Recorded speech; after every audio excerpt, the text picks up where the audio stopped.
Hi everyone, this is Aman Sophia, Assistant Professor in Triple Department. Welcome to WITS Connect. Today we are learning about the EMF subject. EMF nothing but electromagnetic fields. So before going to start the subject, let us see the topic review of vector analysis. Vector analysis is a valuable mathematical tool which is used to solving certain type of problems where the conventional methods becomes very lengthy. The vector analysis effectively gives the solution of the field quantities like field quantities of both in magnitude and direction. Coming to the quantities, basically all the quantities can be categorized into two types like scalar and vector quantities.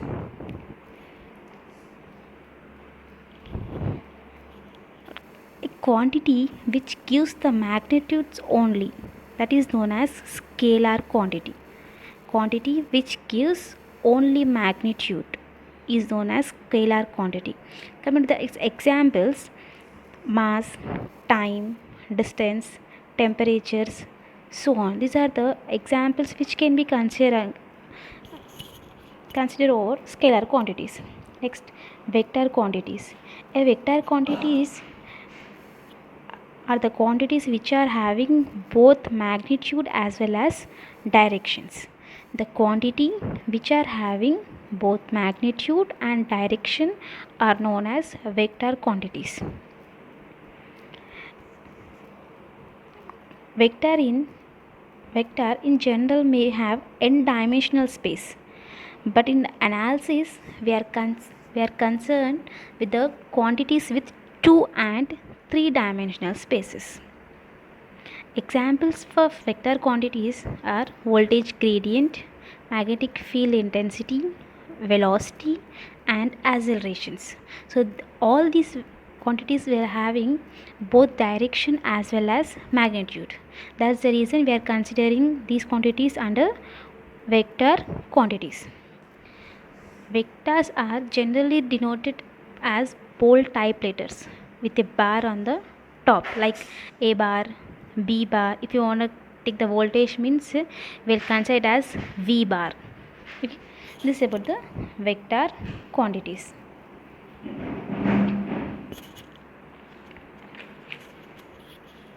Unit vector. A unit vector is one which has magnitude and direction. The vector which is having magnitude and direction is known as unit vector. It can be defined as vector by magnitude of the vector. That is known as unit vector. If you want to denote it with the letters means we are denoting with as A bar whole divided by magnitude of A bar. That is, it gives the unit vector. This concept is useful in representing a vector in terms of the component vectors.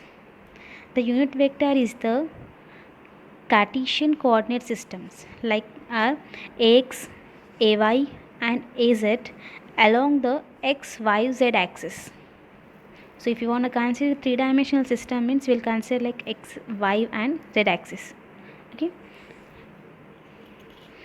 An arbitrary, if you want to consider an arbitrary vector like we are considering the arbitrary vector as b bar, its component can be given as b equals to bx ax plus by ay plus bz az, where bx, by, bz are the components of b bar along ax, ay and az axis respectively. And its magnitude can be given as b bar equals to under root of bx square plus by square plus bz square. This is the magnitude of B vector.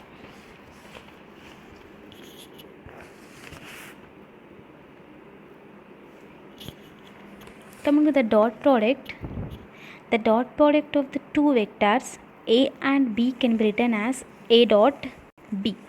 So it is defined as the product of magnitude of both A and B, and the cosine of the angle between them. If you want to write the dot product of any two vectors, how we are writing means we are taking the magnitude of both vectors and the cosine angle formed between those vectors. Let us consider the vectors like a bar and b bar.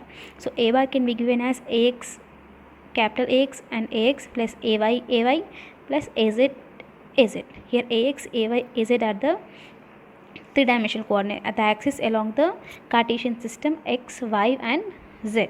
Let us take the b vector as bx ax plus by ay plus bz az. And this dot product can be given as a bar dot b bar can be given as magnitude of a bar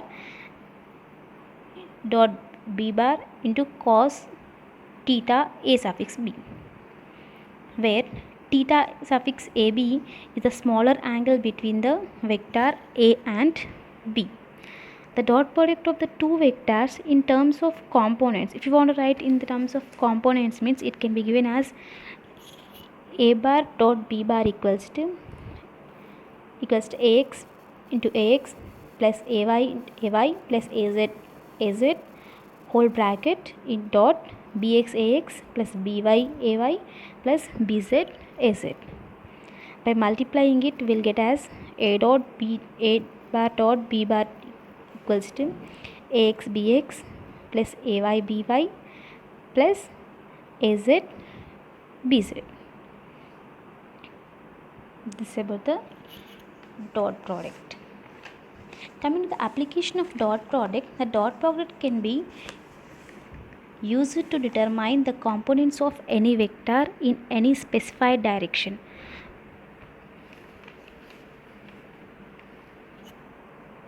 For example, let us consider a dot product like bx dot ax. It can be given as bx. That is the application of the dot product.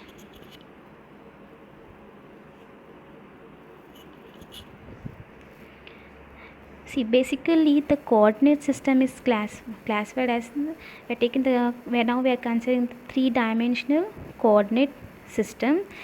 There are three important methods of fixing a point in space by a specified length, direction and angles.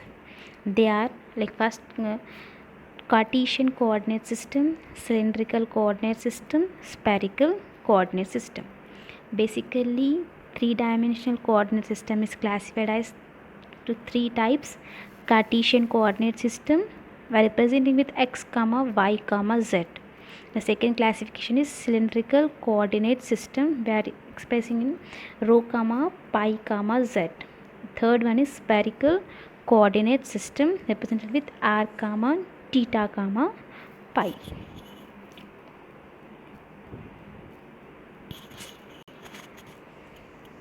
First, consider the Cartesian coordinate system. See, in Cartesian coordinate system, three coordinate axes which are mutually at right angles to each other. Like we are considering x, y and z coordinates, and generally named it as x, y, z. It is used to practice to select a right hand coordinate system. You can see the figure over here. We are considering three axes like x, y, z, and they are right angles to each other. See, first of all, we are placing a point in between x and y coordinates, and we are considering the point like P. When the point placed in xy coordinates, it gives like x, y, 0. Why? Because at here we are not considering the z-axis. When the same point is, when the P point is projected in the z-axis, it will give as x, y, z.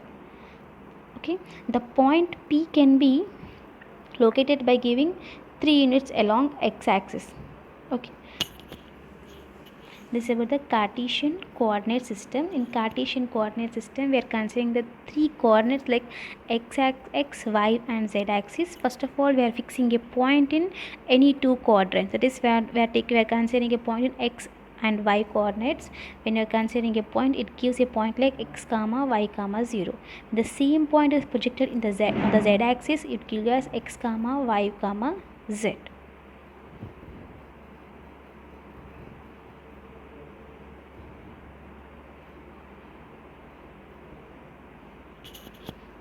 The second classification is cylindrical coordinate system.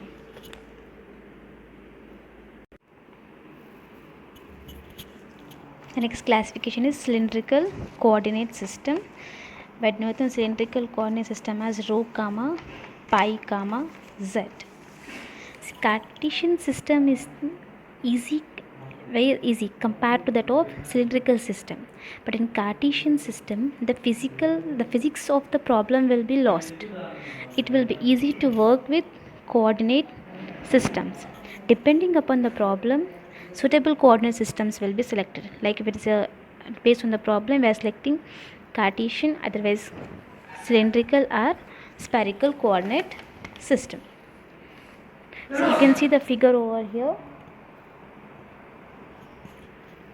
In the circular 3-dimensional coordinate system, any point P can be considered in space, can be represented as rho, comma, pi, comma, z, where rho is the distance of P from the z axis and pi is the angle measured from x axis with any reference line, and z is the height of the P above xy plane.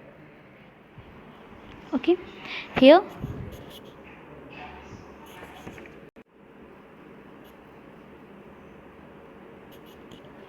similar to Cartesian system, 3 unit vectors are necessary here to fix a point in space, and they are denoted as a rho and a pi and az, where a rho is the unit vector normal to the cylindrical surface, where a pi is a unit vector normal to the plane surface. They are taken as pi is equals to pi 1, and az is a unit vector normal to the plane surface, that is z axis.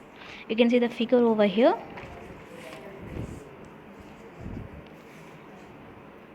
First of all, the point Q is placed in between x and y axis, in between x and y axis. This Q point, and the Q point can be given as rho, comma, pi, comma, 0. When this Q point is projected on the z axis, we are taking the point as P. It is projected on the z axis, it is giving a point with the coordinates rho, comma, pi, comma, z. At here, the direction of arrow and a pi will be changing as the point P changes, where the direction of az remains constant. Direction of az will be constant and arrow and a pi will be changing over here. The unit vectors arrow, a pi and az are mutually perpendicular to each other. The system of coordinates is said to be right hand system. How can we say that it's a right hand system? Means by considering its cross product, like a rho into a pi equals to az, and a pi into az equals to a rho, and az into a rho equals to a pi. These are the cross products of cylindrical coordinate system. Let us move to the spherical coordinate system. You can see the figure over. In spherical coordinate system, we are considering a points like r, comma, theta, comma, pi. These are the points in spherical coordinate system. In 3-dimensional spherical coordinates, any point P in space can be represented by the coordinates like r, comma, theta, comma, pi, where here r is the distance of the point from P to the origin, whereas theta is the angle measured from the z axis and pi is the angle measured from the x axis. Similar to other two systems, like this Cartesian as well as cylindrical, in spherical system also, the unit vectors are necessary to fix up a point in free space. They are designed as ar, a theta and a pi, where ar is the unit vector at a point P normal to sphere of the radius. Here we are considering r is the constant, or r the radius which we are considering it as a constant value, and a pi is the unit vector normal to the plane pi passing through the z axis. and a theta is the unit vector normal to the space of a cone whose semi-vertical angle can be given as theta, which is constant over here. The unit vectors AR, A theta and A pi are mutually perpendicular at the point P, and from right hand system of the vectors, same as cylindrical, they are perpendicular, and they follows the relationship like the cross product AR into A theta equals to A pi, and A theta into A pi equals to AR, and A pi into AR equals to A theta. As they are perpendicular to each other, the cross product of the three vectors can be given as like this.